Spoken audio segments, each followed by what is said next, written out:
Pippa Bartolotti, Hello! who is a candidate for Green Party. I'm Deputy Leader of the Wales Green Party. Sounds good. And I'm a council candidate for Malpas, and I'm the parliamentary candidate for Newport West. Did you get any sleep? Not a lot. No. You were saying earlier about the general election. How has that affected you and your to-do list? Oh, right. Well, I mean, obviously it wasn't high on my particular to-do list, but Wales Green Party had selected most of their candidates back last autumn in the case of a snap election. Right. So the election is called and we just slide into the hat that has been pre-allocated. So I was elected by my own party to serve or to represent Newport West last November. Right. So I could just change my Facebook profile and say... Sounds good. Sounds easy. That bit's easy. That's the easy bit. Yeah. So I'm going to ask you some questions. The floor is yours. What we want to know is why we should vote for you and why we should vote Green on the 4th of May. Yeah, well, you should vote Green for, well, gosh, let me reel off a couple of reasons. Okay. The first is really the two-party system hasn't done Newport a lot of good. I've been down to council meetings and I've seen Labour vote all one way and Tories vote all one way.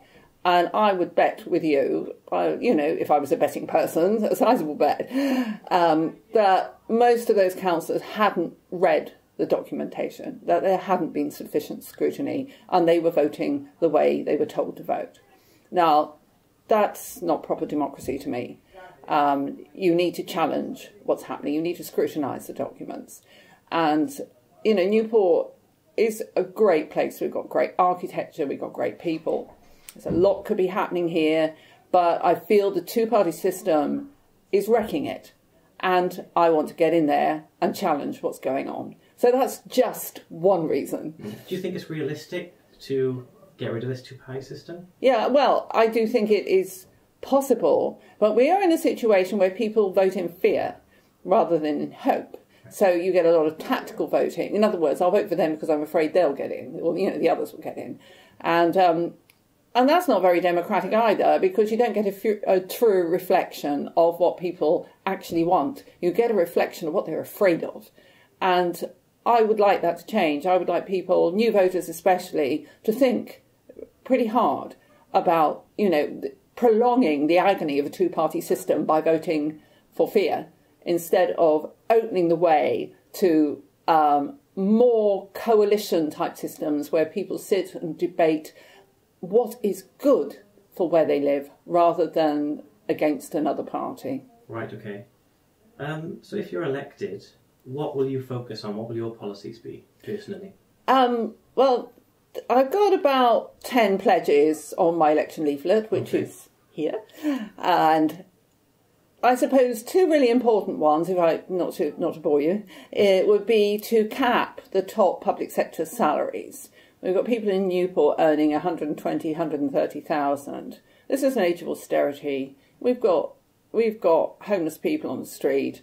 We've got, you know, young people not able to get the right sort of jobs. We've got zero hours contracts. We've got people in work going to food banks. This is really not the way I would like to see our town reflected in the way it's run. So I would put a cap on that, so we can't put it any higher, and perhaps we could cap it lower. Okay. That won't be terribly popular with a lot of people who are in the council, be quite popular with those who are not in the council. I was going to say the other end of the argument is that, is it fair to cap people who sort of work hard and maybe earn, you know, that much money? We all work hard. We all have our talents. Some are better paid than others. But using your particular talent shouldn't make you so much better off than someone else who's using their particular talent. So I'd like to see a more egalitarian society as a whole, and I think that should be reflected in the council itself. And the second one I want to talk about is housing. Now, when the council sells land it owns, it sells it to property developers. I would like the council to sell that land to community cooperatives, where people can build their own homes. I don't mean physically put brick on top of brick, but I mean get their own homes built, shall we say. and go through the whole legal costs and requirements for probably as much as 50% of the cost of buying from a property developer. Okay. Now, when we talk about affordable housing, we're not talking about housing that's truly affordable. We're talking about cheaper housing. Whereas if communities build their own housing and buy their own land, then they start having really quite nice housing, right, and hopefully sustainable housing. They can, for example, put in solar panels instead of roofs, as they do in other European countries. So their housing starts to be creating more energy than it actually uses. So they start making money out of their house. There are a lot of things that can be done differently. So can you not do that with houses at the moment, like council houses? You can't put like solar panels? If you own your house, you can put on solar panels. Right, okay. But to be perfectly honest, solar panel refits are not nearly as good as solar roofs. Right, if you have a solar roof instead of a regular roof. Yeah, oh no, well, if your whole roof is one solar panel, should we say? It would collect more, yeah. It would collect more than you use, and that's the way to go. So we're talking about planning, we're talking about better quality house building, insulation, for example, so that people pay a minimum of their, what is essentially a rip-off fuel bill. But the point about council land going to community cooperatives instead of to property developers has to be made. It's never been done here. It's done all over the place, but it's never been done in Newport. Okay. So that's a key pledge. We talked about this, I think, last year when I had you on. We talked about how it would make sense for the government and us to invest in solar panels, electric cars, electric trains, etc. It seems easy the way you say it. It seems simple. Invest all this money into energy now and save and make more money later. Why don't people do it? Why don't our government do it? Well, you've heard about this thing they call austerity. Yeah. This ideological choice, which is by no means a necessity. Right. There are two ways of getting out of financial hole. One is to invest in the future, and one is to cut everything back to the quick. Okay. The Tories decided to cut everything back to the quick. It hasn't actually worked because the deficit is worse now than it was, 10 years ago, right, when they first came in. So it hasn't worked.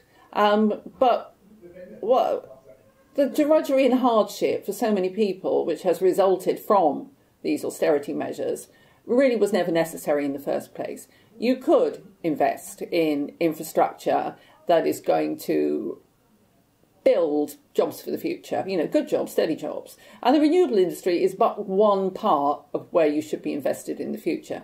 You could stop giving fossil fuel companies the subsidies they get. They get billions.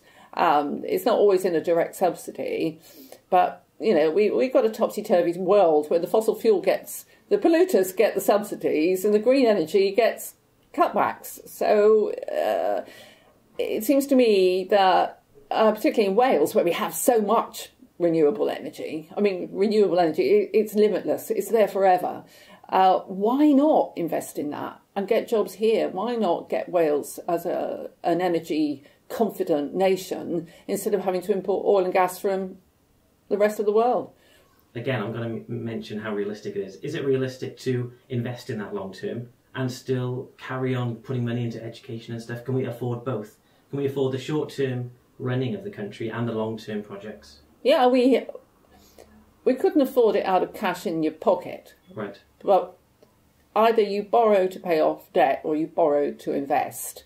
Borrowing to invest is the sensible way forward, because you might be spending a heap of money now to get that infrastructure in place, but as an investment, the future will pay you back. I couldn't tell you how many times fold, but whenever you make a good investment, you get the money back tenfold. And that's what I'd like us to be doing here as a nation and as a town, a city rather, in Newport. We could be investing. We could, for example, take council pension fund money out of fossil fuels and invest that pension fund money in renewables. So you've got the same money, you're not actually borrowing in that case, you're actually taking it out of the polluting industries and putting it into clean industries, which at the same time, especially if it was local renewable energies, would be an investment in our jobs and our people. Okay. I suppose one of my questions would be more around the council tax, because one of the things that they're doing with the new flats is actually trying to increase the amount of council tax actually going back into the council and how much they actually can spend, especially with the development of Friars Walk.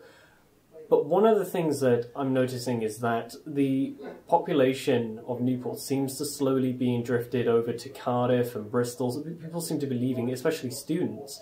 So don't you think that a lot of the issues might go back to that maybe we're having a disparity of population, maybe we can't afford things like being a city, for example? Do you not think that? Or... Well, it was never necessary for us to go for city status, to be perfectly honest. But we did. I think most people in Newport were very comfortable with it being a town. However, I mean, we've talked about a couple of things. Let's take Friars Walk.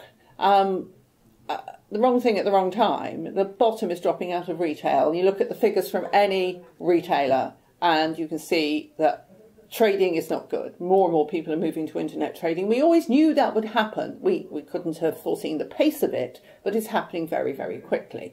The strange thing is, with an ageing population who can't get out and about so much, public transport has been cut back a lot. It's surprising how many people in their 70s are actually internet shopping, because it saves them having to drag all over the place, find a parking space, have a car in the first place. So there's an interesting trend in internet shopping. I think that Friars Walk, the retail, was a mistake. I think the leisure is good. I think they've done okay on the leisure opportunities, but I would like to see more smaller, more local opportunities for cafes and restaurants, homegrown people, not the chains. Right, yeah. Yeah. Coming back to population moving, people are moving for jobs, and there's probably a couple of reasons for that. One is that it's cheaper to live in Newport and work in Bristol and Cardiff. You don't really get the benefit if you have to go and live in Bristol or Cardiff. But if you live here and you work in those two those two towns or cities, there will be a net benefit to it.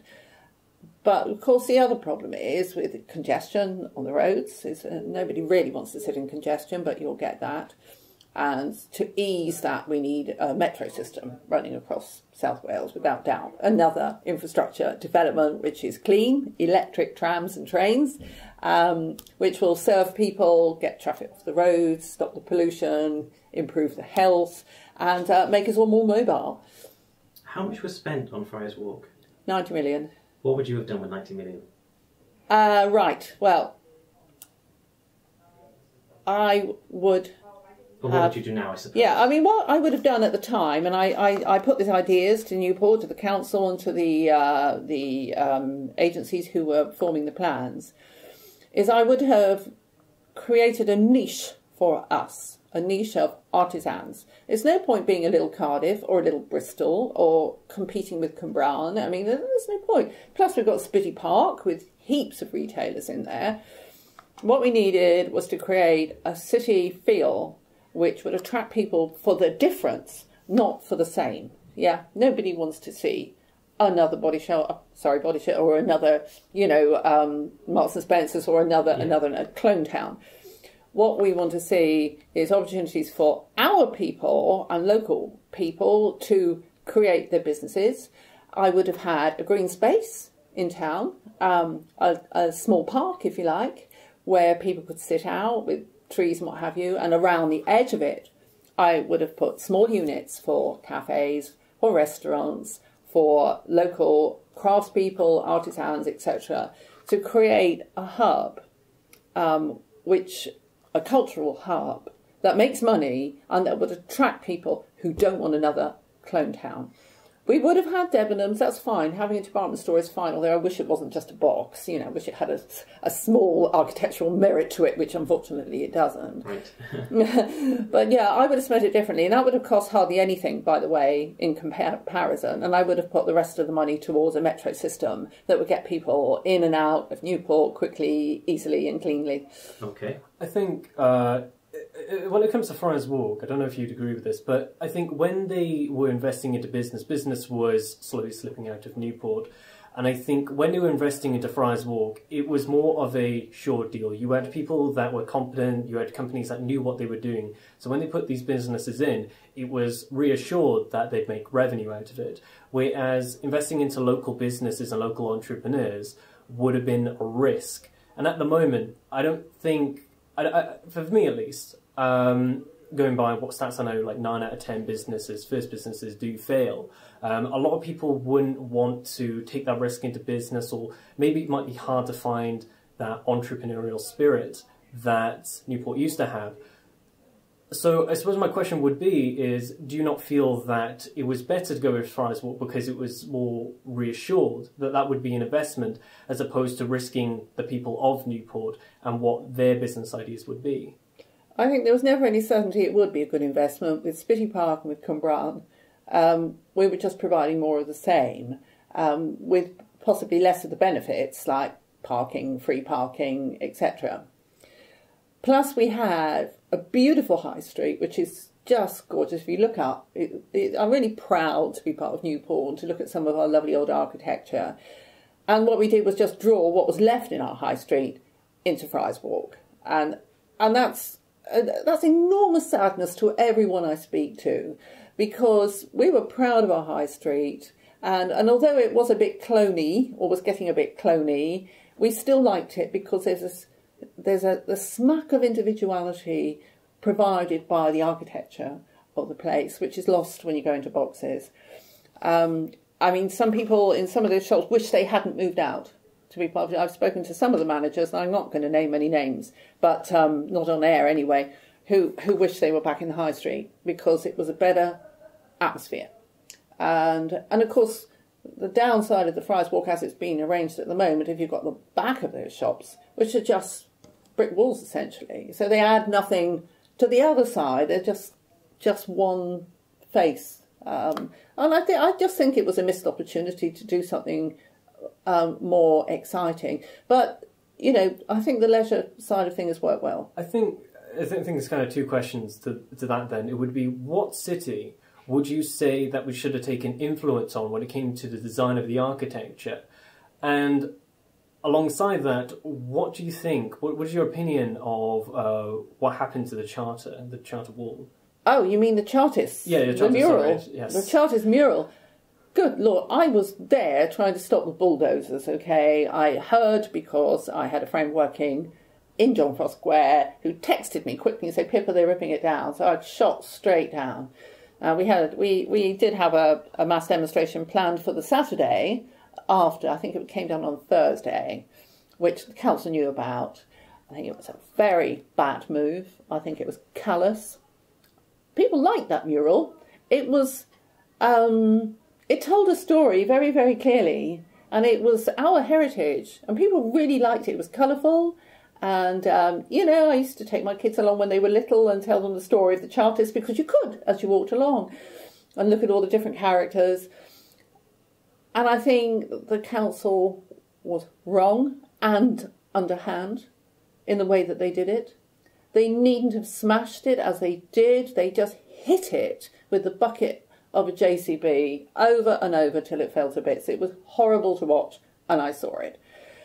They could have taken it down piece by piece and rebuilt it. There were lots of options, and I think the negligence of not pursuing those options for us is not to be ignored and not to be forgotten. I mean, every anniversary I'm here with the people who formed the Save Our Chartist mural group every single time to protest that rather destructive element that seemed to run through Newport. We've destroyed a lot of good architecture in this town. You know, to hang on to what's left is really rather important. I suppose the first part, what if you had to name another city in Britain or anywhere else, what would you do, or which city would you say we should? Well, as a model, I mean, there are some very nice cities like Stratford, for example, on Avon, where they have been very careful with what they've allowed to develop. I wouldn't say there was an absolute blueprint to follow. I think you'd have to be really brave to carry through a new idea. But if you do your research, you'll find it will work. And that's not to shut out some of the chain stores, but it's to have a more inclusive approach and allowing the blossoming of some of our local talent. And, I said we've got the leisure opportunities right, but they are all chains. We haven't got in Friars Walk any little, funky little cafes that would make us different. No, the only cafe that I know that's actually owned by someone who is actually from Newport is Muffin Break, and even that's a chain. Yeah. So it's yeah. interesting. I mean, it is, but it's giving it a chance and not shutting it out. Newport High Street, when I first came to Newport 30 more years ago, was full of independent retailers. It was great. It was lovely. But I think the rents and rates were set rather high when it became a city. There was a kind of a feel that because we were a city, we could demand more. It's not all about money. It's about atmosphere. It's about encouragement. It's about sustaining the city as it needs to be sustained, and that means a lot of coaxing and a lot of support. Why not? Back when they were mostly independents, how's the economy? Right, I'm going back to 1980 something now. So I could tell you probably interest rates were higher. Right. There was a buoyancy generally around the economy. I think we hadn't had a big bust for a while. I mean, we've had a couple of busts since then, and of course this is another problem with the way politics is run, that we have this boom and bust cycle to the point where even banks are fiddling their own interest rates, the LIBOR interest rates, for example, to try and keep the economy under control. But it doesn't. We have, multiple house ownership, which we didn't have very much of back in the 80s, to be perfectly honest. So, and higher rents and greater inequality. There's so much. It was, the 60s and 70s of a time were growing equality. They were very buoyant times, and the 80s was sort of hanging on. The early 80s was hanging on to that sense of, it's great, it's great. We're not jealous of each other. We're not guarding. And move just one short step, another 20, 30 years, and inequality starts to grow massively. It hasn't been so great probably since serfdom, and there is this feeling that the way the economy has been set up with, tax breaks for the rich the whole time. I mean, barely a year or two goes by when the mega rich don't get tax breaks, whether on capital gains tax or on income tax, and certain other types of benefit, which makes them richer, and the people at the lower end of society are beginning to feel quite hopeless. And I think this gap is enormous. On a national scale, with 1 million, visitors to food banks in the fifth richest economy, I mean, that's like human rights abuse. How can you do that? How can you possibly sustain that level of inequality with a clear conscience? I certainly couldn't, but the Tories seem to manage it quite well. Okay. Going back to a more local level, do you want to, if you were elected, what would you do about independent traders? Do you want more of them, or do you want to keep them where they are in the market and just help them there? What do you want to do? Well, obviously the traders in the market are feeling it really hard, and that was the other thing that probably I would have been happy to mention earlier, because Friars Walk drew a lot of people from the market, and that's a shame because it moved business down to this end of town. And that was a mistake, because I love our market. It should be full the whole time, and it isn't. And it's always a bit depressing when you see, stalls and shops closed or shuttered or covered. The same with the high street. It is depressing. Nobody likes to see it anywhere.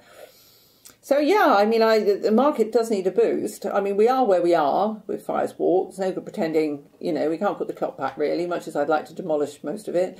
I would still start and a real solid process of helping to sustain our local green businesses and attract other sustainable businesses to Newport. I think, we've got to look to the future. We've got to look for the jobs for the future, the technologies of the future, and the needs for an ageing population. We've got to look at all of these things and start catering for it. But really, in terms of businesses, and I'm not just talking about retail, I'm talking about business generally, and I've spent a lot of my history either developing small businesses or working with small businesses or being directors of small businesses. I know what makes them tick, but I do know that if you can survive in a tough environment like now, you've got long-term sustainability there. And we've got to look forward. The world is going to need a lot more software developers. It's going to need a lot more investment in technologies for the future.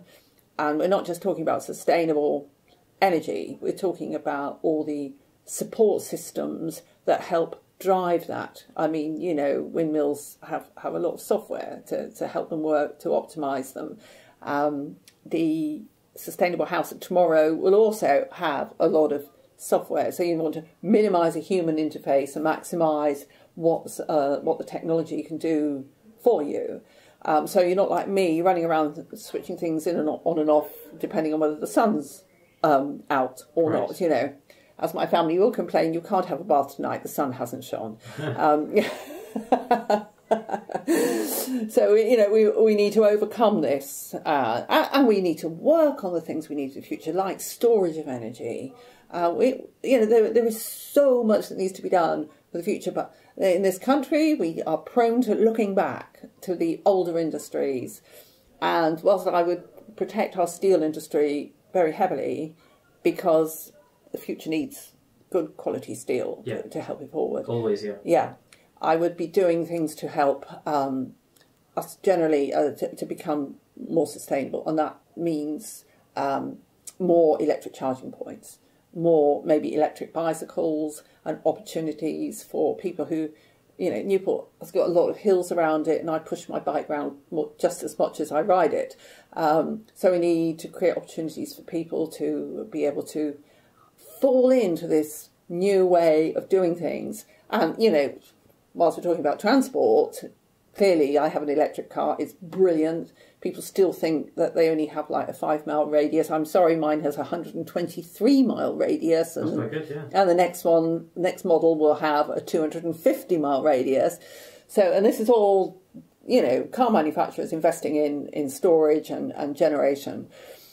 Bicycles can do exactly the same, and small vehicles can do exactly the same. When you pedal, you're generating electricity. That's right. So there's a lot we can do, but we have to make it safer. There are roundabouts in Newport that I would not cycle round. They are just too dangerous. And we have to make cycling safer, and we have to give more options. And this ties in with the metro system as well, options for transport. So there's a lot. There are businesses around all of this. There are businesses in even having banks of small electric vehicles to hire for the day to see around. There's a lot that can be done here if we can start to move this place in which we live and this place that we love towards the future needs of society and not look back at the past ones. It'd be very interesting to have a bit more of a kind of a bike-friendly city like you do with London, what Boris did in London. You have a lot of what was it, Deliveroo? Like they've started to prop up now, and they're very bike-heavy. So it'd be very interesting to see how that could develop in the green engine. Yeah, I think one of the things that kind of prompts to me is that, what kind of incentive would you give to people starting up a business, like local businesses? What kind of incentive would you give for them to be reassured that they should start up their own business? Well, the entrepreneurial spirit cannot be stopped, really. And you did say earlier that, most first businesses or a lot of first businesses fail. That's fine, because the second one probably won't. And the third and the fourth. I've had 4 myself, and none of them actually failed, so I'm quite happy about that. I see you're 1 in 10. But, to be successful in business, you do need the drive and the energy. You need an idea. You need to be mentored by top people who know what they're doing. And you need the environment around you, which is, your financial, your buildings, your staff, all of that. You need them all to meld together. Now, it's not about money, but it is about expertise. And I would probably invest more in mentoring businesses to come along and have really top class people come in. They've had lots of television programs about this, but the advice from someone who's done this before, who will take rocks out of the road in front of you, is absolutely priceless. And I think that kind of investment is really, really important. It's as important as bricks and mortar. But, I think startup hubs and facilities are very good, but it depends what your business actually is. I got some questions here from social media. Cycling is green. How are you promoting it? What infrastructure plans do you have? Sort of carries on from the last point. Yeah. Well, we've got to make it safe. I mean, that's the chief barrier to cycling in this country is safety. You've got to make it family friendly. It's got to be safe for kids and old people. I mean, when I go to the continent, I see, white-haired old ladies in their 80s on bikes, because it's safe. They know they can do that. And we have to invest in that. We've got some, when I come into town on the bike, I come along the Riverside cycle path, which is great. It's absolutely gorgeous. But I'm one of the lucky ones. I just live half a mile from that path, and right. and so we have other people who come from different directions, and it needs to be safe.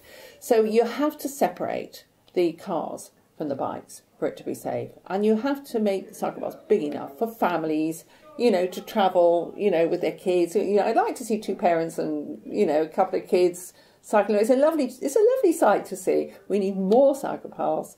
We need them taken away from the road, and that needs serious planning. You can't just do it. It needs really serious planning, and we don't see enough people out and about because it is quite dangerous. I mean, the roundabout by Aldi's and Wicks, for example. Yeah, by the University of South Wales. No. Next one along. By the Mini Cooper garage. The one. By Newport City Homes? No. I'm going towards the Malpas Relief, Malpas Road Relief. Okay. Malpas Relief. I'm sure Road, people at home will know. Yeah. It's near Shaftesbury.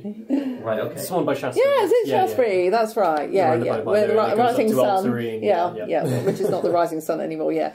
So it's the most horrible roundabout to cycle around. And I did it once, and I said, I'm never ever going to do this again. How can a cyclist navigate this mad roundabout? It's built for cars.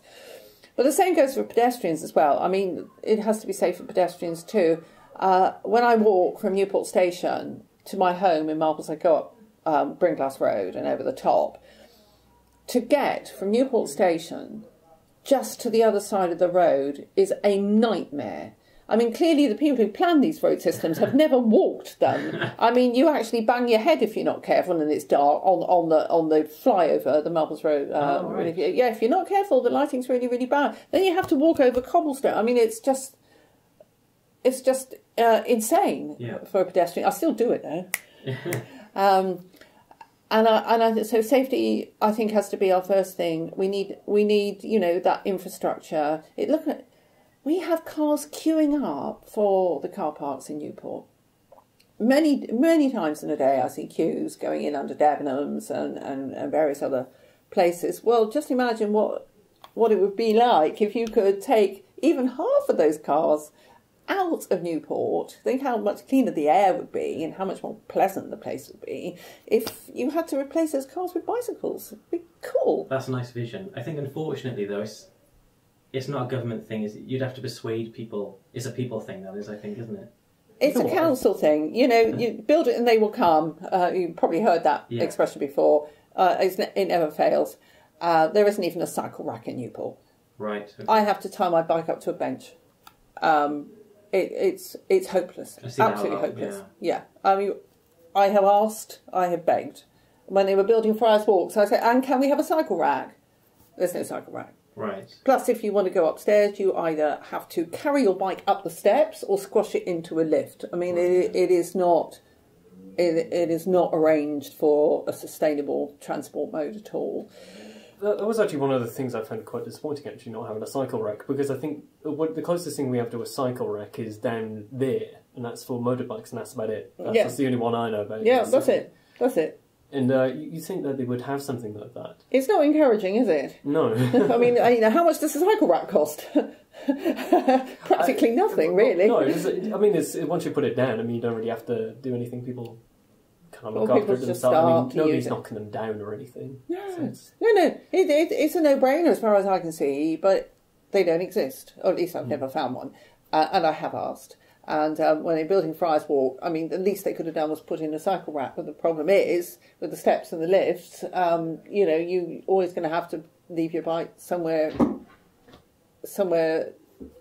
which is going to affect maybe somebody sitting down or get in the way of other people. I mean, nobody would want to steal my bike, so I don't really have to chain it. But I can prop it up anywhere, but it's going to be in somebody's way. That's silly. I think parking's been an issue for a long time. I mean, even if you look at the Neon, for example, one of the main issues that it had even years before, when it used to be a cinema, was that it didn't have great parking.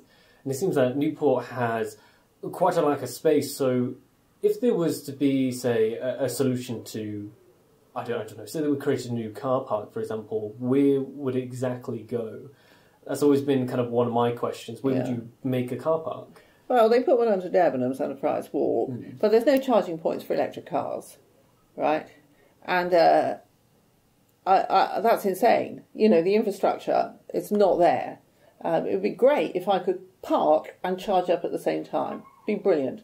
The infrastructure to do that isn't there. We don't need more car parking spaces if we have a better public transport system. And one of the issues that people have, and why they are forced to look after their own transport issues, is because the public transport system is not good enough. It's getting to work is even worse than getting to town, because, I mean, if you, for example, want to go from Magor to Castleton, you have to come into Newport on a bus, change, walk across, and then get on another bus to get out the other side of Newport. I mean, this is insanity. This doesn't make any sense at all. And they're talking about building 1.2 billion on a new motorway to overcome this problem that a tram system with lots of stops would overcome. So, this is the Welsh Government looking backwards instead of forwards. In other words, build another road, get more congestion, pile it into Cardiff where it hasn't got anywhere to go because the road system in Cardiff isn't going to change, and just create more mayhem instead of taking the whole pressure off the roads, putting it into public transport, putting in cycle paths so that people can safely get to work or get to town, get to school, whatever. That's the way forward. So let's say you get elected. Would you know the specifics for how to make biking easier and how to make transport easier? Obviously, you have to talk to your department, your public servants who look after the transport in Newport, and develop a plan with them. But I think we can do better than that. I think, really, Newport needs a charter, a proper charter, to protect it from excesses of either one type of political government or another. It needs the kind of charter that will take us forward in a steady way and keep the plan consistent. Now, it would take a lot of years to develop that charter, but if you had one in place, I mean, one of the first things that I would probably want on it was no supermarkets to be built on green fields. That would be a great start. And if you could have cross-party agreement on something like that, you would start to set Newport along its path. And we need a plan for 20 years, not for 4 years or 5. We need a plan that is, planned investment, planned activities, planned road building, cycle building, pedestrian footpaths, planned developments. We need a proper plan, and we need boundaries to that plan as well. And it's a huge amount of work to do, and it would take a while to get it in place. But if every councillor in Newport has the good of Newport at its heart rather than the good of their party, we could get there. What concerns me and why I'm standing is because the good of Newport is second to the good of party, and I think that's wrong on every level. Another question we got was, are you planning on splitting the progressive left vote by putting up a candidate in the upcoming snap election? We're in discussion with other political parties across Britain, actually. We would like to have progressive alliances where it makes the best sense, of course. We don't want to see the progressive parties splintering the vote and letting, for example, a Tory MP in, which would just prolong austerity, which Greens are opposed to austerity. A lot of people say this is going to be about Brexit. I don't really think it is. It's much more about what has happened to this country after so many years of Tory and Tory coalition rule. What has happened to student fees? What has happened to, the benefit system? People who have disabilities being assessed by non-medical criteria and being told to go to work and sort of, these people are sick. You can't take their benefits away from them. You can't take their living allowances away from them. There is something gone wrong, which is about money. Nothing else.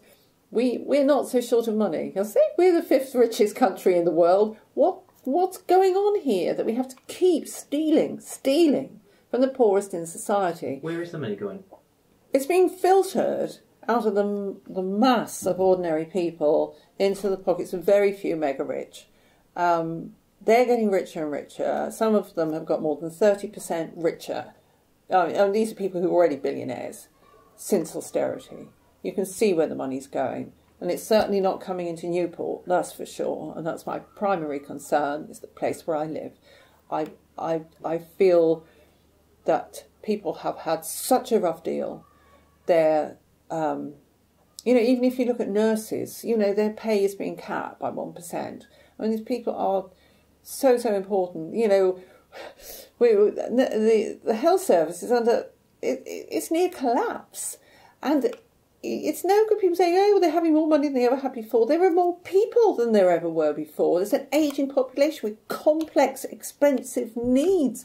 It has to be catered for. You can't do it on a shoestring. And our nurses, who are so important to the maintenance of a really good national health service, are going to start suffering. I mean, if their housing costs and their rent costs are going up, but their salaries only go up by 1%, that's not sustainable. And we will turn people off this really beautiful profession, and that's what we're doing. 24% of the nurses in Wales come from another country, and we are turning people off this profession. We're treating them really badly, and on a national level, we've got to look at what is core to making our society successful, and health is one of those things. What do you think about Theresa May's plan to increase the NHS budget by 35 billion by 2020?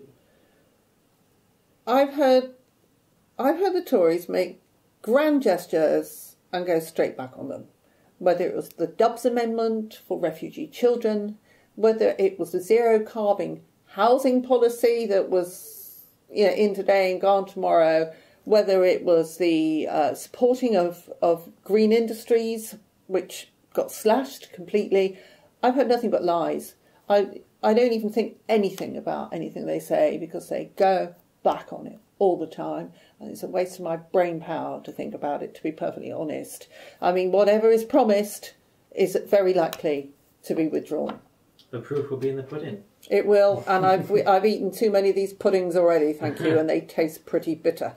Just to finish off on, is there any reason you haven't stated already why people should vote for you in the local elections? The most important thing is to vote for what you feel like. Vote for the ideas that resonate with you. The most important thing is to not tactically vote and maintain the agony of a two-party system. I really say to people, really think about that. Tactical voting has been in vogue for quite a long time now, and it has delivered a system which is unhealthy and undemocratic. So if you're thinking, if anyone's thinking of voting in fear, don't. Vote in hope. Vote for what you believe in. I don't even mind whether it's for me or not, but obviously I prefer a green vote. It doesn't matter. Vote for what you believe in. This tactical stuff is getting us nowhere. We're going backwards the whole time. And if you're not registered to vote, get registered. You've still got time. And if you've never voted before, that's not fair on the rest of us who do vote. Democracy can only function properly if everyone has a say. So please, if you're a non-voter, think about that and join us and start being part of what's going on around you. Is there a way for people to contact you if they have any questions for you? Yes, they can contact me on Facebook, on Twitter. Just type in your name, is it? Just type, well, there's only one Pippa Bartolotti, actually. That's handy. And if you're in Malpas and receiving my leaflet as I speak, my contact details and my phone number is in there. I'm completely open. I'm in it for democracy.